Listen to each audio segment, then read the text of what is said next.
Friends, welcome back to our channel. ఈరోజు మనం యాగంటి నంది అనే ప్రాచీన విశ్వాసాన్ని గురించి మాట్లాడుకుందాం. యాగంటి అనేది ఆంధ్రప్రదేశ్లో ప్రసిద్ధి చెందిన ఒక పవిత్ర స్థలం. అక్కడ ఉన్న నంది విగ్రహం ఎంతో గొప్పది.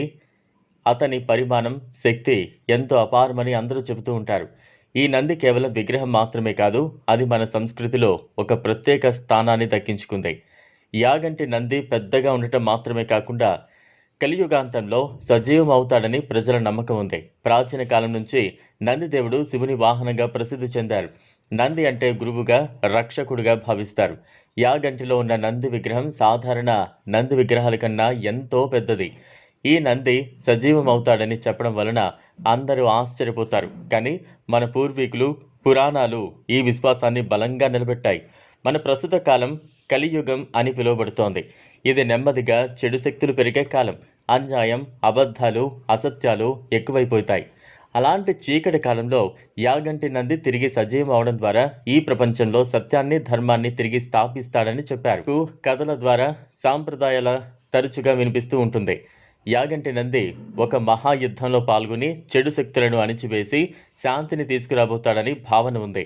ఈ యుద్ధం కలియుగాంతం తర్వాత కొత్త యుగానికి, సత్యయుగానికి మార్గం సుగమం చేస్తుంది. యాగంటి నంది సజీవం అవడం అంటే అతను మన మధ్య తిరిగి రావడం. అతని శక్తితో మన సమాజంలో ఉన్న చెడు, అన్యాయాలను తొలగించి మంచితనం పెంపొందించే అవకాశం కలుగుతోందని నమ్మకం. ఈ విశ్వాసం మనలో ధైర్యాన్ని, ఆశయాన్ని నింపుతుంది.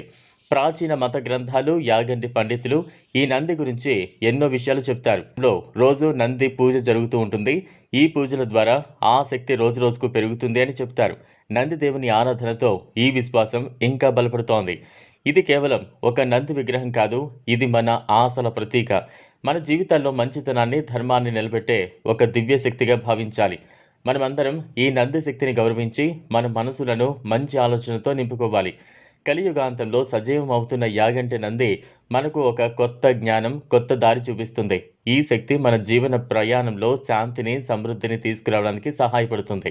ఇలాంటి విశ్వాసాలు ఎంత ముఖ్యమో మనం గ్రహించాలి. యాగంటి నంది కథ ద్వారా మనం మన ఆధ్యాత్మిక వారసత్వాన్ని మరింత బలపరుచుకోవాలి. మన మధ్య ఉన్న చెడు శక్తులను తొలగించి మంచి మార్గంలో నడపాలని ప్రతి మనిషి కలలు కంటూ ముందుకు పోవాలి. ఈ వీడియో మీకు నచ్చినట్లయితే లైక్ చేయండి, షేర్ చేయండి, ఛానల్ను సబ్స్క్రైబ్ చేసుకోండి. Thanks for watching.